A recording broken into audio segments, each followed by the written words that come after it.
Hello there, and happy Cinco de Mayo. Happy Cinco de Mayo.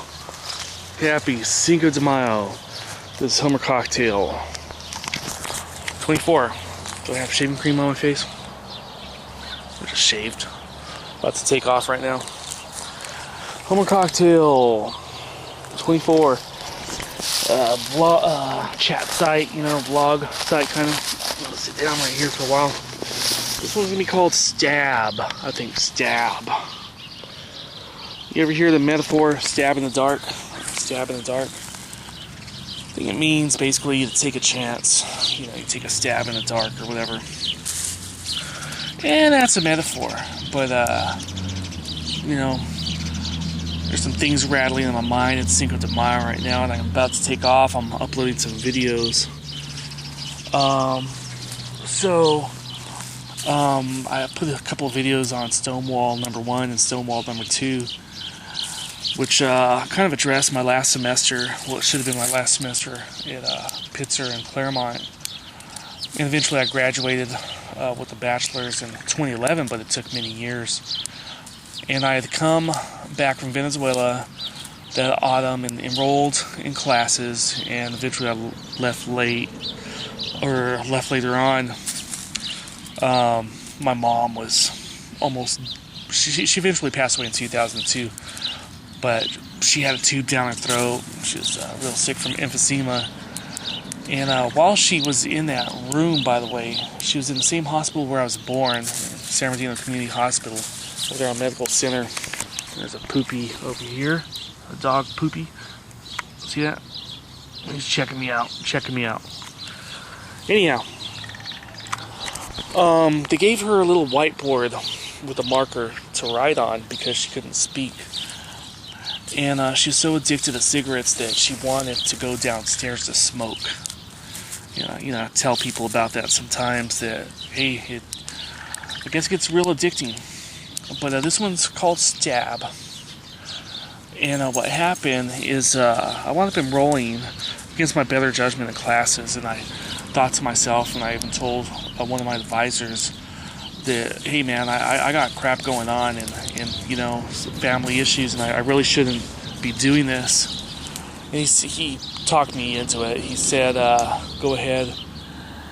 And I was thinking to myself that if I do enroll, I could make it if I get away from the problems, which were around my family. I don't want to abandon my family, but in the long term, maybe it would be better if I could live on campus, because I lived off campus. Most of the students there live on campus in dorms. Airplane up there. And I didn't want to talk to the dean of students, but I was taken there, led there by one of the faculty members.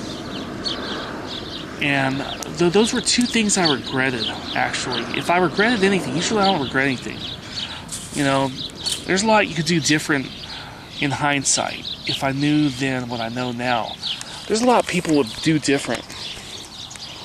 But I had this gut feeling telling me, just don't enroll in the classes. But I had to decide pretty much right then and there, because I think it was the last week for registration. So I enrolled in these classes, and I wound up being taken to the dean by this faculty member. It's a different person. And the dean, I wasn't depressed, but the dean accused me of being depressed. I was on my way to being depressed if freaking, I don't know, if my mom would have passed away right then and I was going to school and my last moments were, spinning around students instead of my mom, I might have been depressed, but no, I was not depressed. Trust me on that. And they accused me of quote-unquote unusual behavior. And I have a document somewhere in there. I looked for it yesterday. I couldn't find it, but I came across it about a week ago, so it's somewhere in there. I got stuff all over the place. But that advisor, I asked him, because I had these family problems, I asked him, I said, how much should I be disclosing here? Because these are freaking crazy things. It wasn't just my mom. There's other things going on. I had an aunt pass away, a great aunt, by the way. And there was some family tensions here and there. And my dad eventually recovered from having liens put on this property, this place where we're at here. You know, I did a 360 to start this thing, but this is an acre half of land, and there's no more liens here. But at that time, there were liens on this property, and there were issues with the IRS and stuff.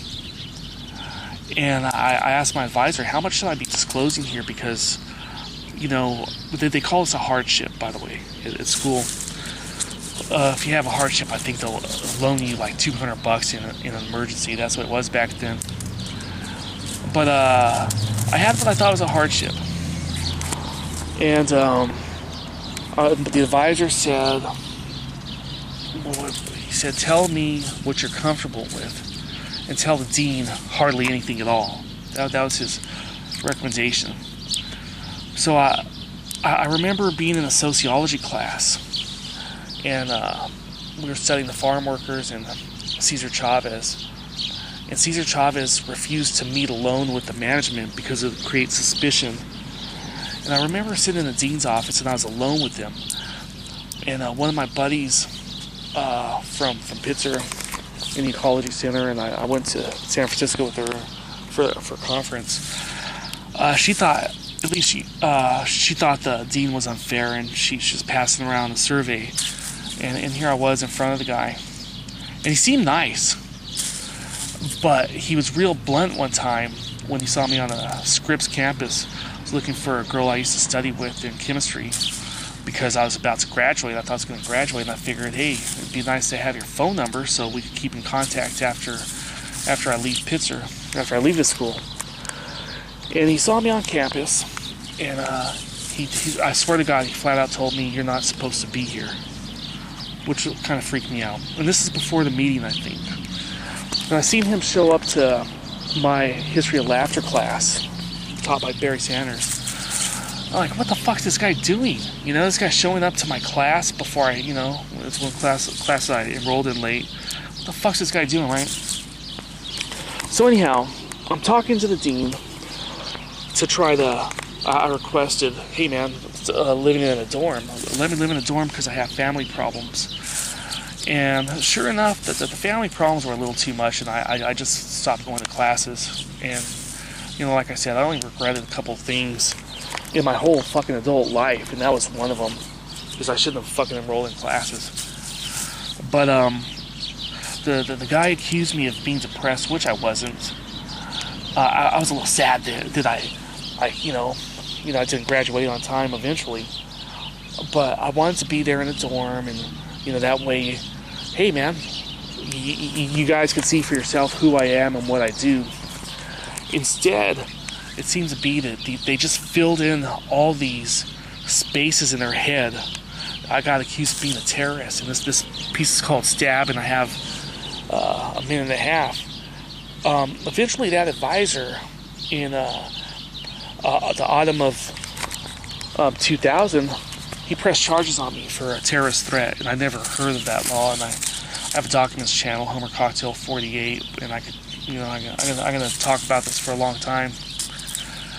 And it's weird at the colleges because the internet started really coming into being at that time. When I got admitted to pitzer in 95, or when I started attending school in 95, that's the first time I ever heard of email. It was during a speech one of the students made. And by the time I left, they were putting, you know, lines in dormitories so people could have internet hookup.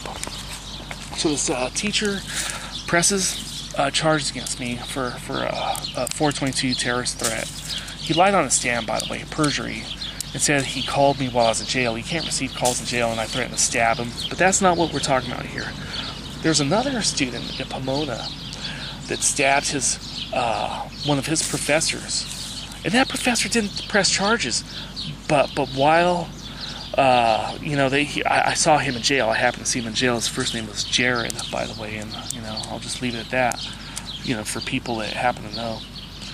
But stab in the dark, figure of speech, but I wanted to talk about the real thing.